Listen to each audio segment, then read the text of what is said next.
Distinguished guests, presidents of courts, judges, colleagues, ladies and gentlemen.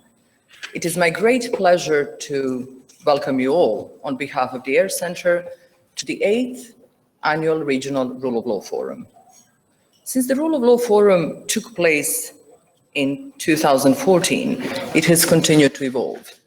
Initially, it was to meet the increasing demand for participation as it became an event established as a part of judicial calendar. Last year, however, for the first time, the forum took place across 8 cities and was live-streamed online. This year, we have opted for a similar format, building on the success of the last forum to ensure that the participants from across the region can continue to connect in a manner which prioritizes their safety in the context of COVID-19 crisis, whilst maximizing interactivity. But this forum has been designed in the region and for the region, and I'm therefore, with great pleasure, able to say that we've returned the Central Conference back to the region. I'm delighted to be joined in Dubrovnik at the Central Conference by representatives from the Council of Europe, judges and former judges of the European Court, including President Robert Spano, as well as former Director and Secretary of the Venice Commission, Thomas Merkert. At the same time, presidents and judges from the highest courts, representatives of judicial councils, judicial institutes, directors of judicial training centers, ombudsmen, government agents, and members of academia and NGOs have all come together in 7 national hubs across the region to connect with us. Further, we will also hear from the judges of the European Court who were not able to join us here in person, but who will present to the conference via video link. And additionally, we are very happy to welcome participants following the forum online from across Europe, and I was interested to see also United States. The aim of the forum is to encourage effective cooperation and dialogue between judicial and legal professionals across the region by facilitating the sharing of the best practice.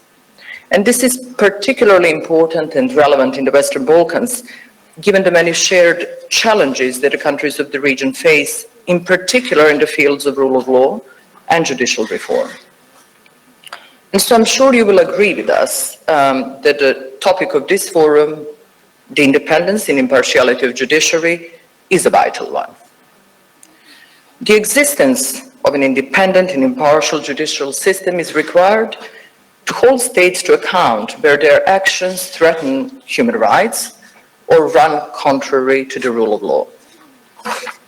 Safeguarding the independence and impartiality of the judiciary is therefore essential not only to meet requirements of Article 6 of the Convention, but to ensure effective protection by the courts of every other Convention right, and ultimately to uphold the rule of law. The Western Balkan 6 have all, in recent years, embarked on long-term projects to transform the regulation, functions, and compositions of their judiciaries. And whilst significant change occurred, there remains a great deal of work to be done. The aim of this forum is therefore to assist and help shape ongoing efforts across the region to establish an independent and impartial judiciary. And as the courts across Europe deal with the impact of COVID-19 pandemic, the focus of our forum is rendered all the more pertinent. The extensive restrictions imposed on human rights to try and contain the pandemic must ultimately be scrutinized by an independent and impartial judiciary to ensure that the pandemic is not used as a pretext to limit rights to a greater extent than necessary to respond to health crises.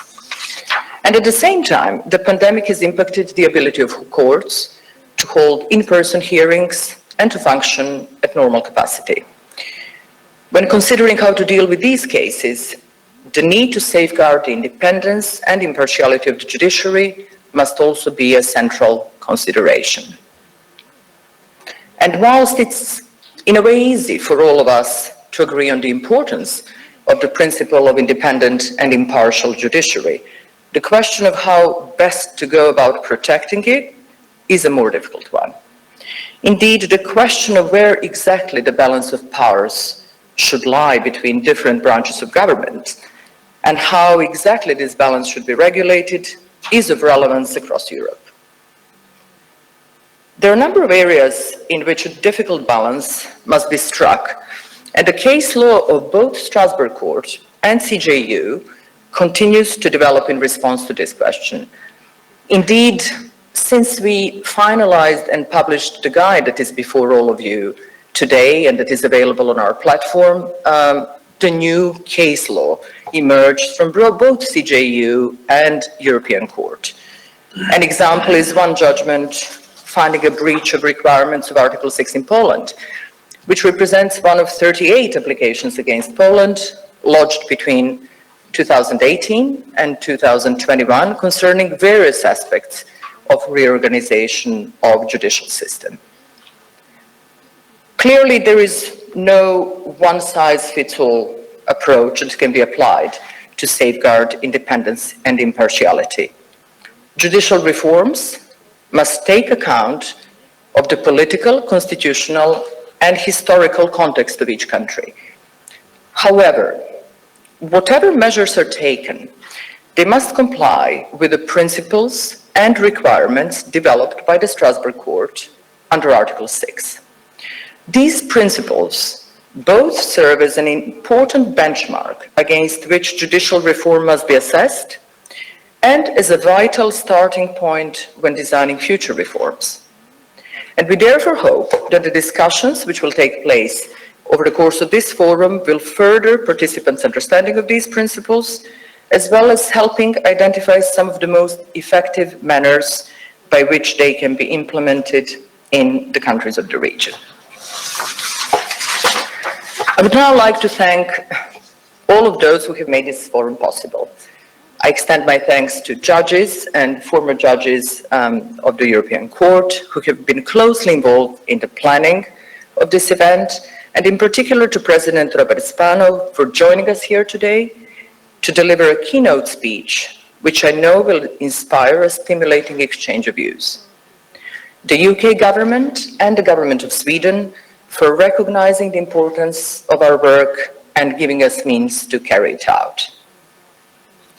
Our logistics teams here at the Central Conference and in the city hubs across the region, without whom this complex event that has to comply with a number of COVID restrictions would not have been possible.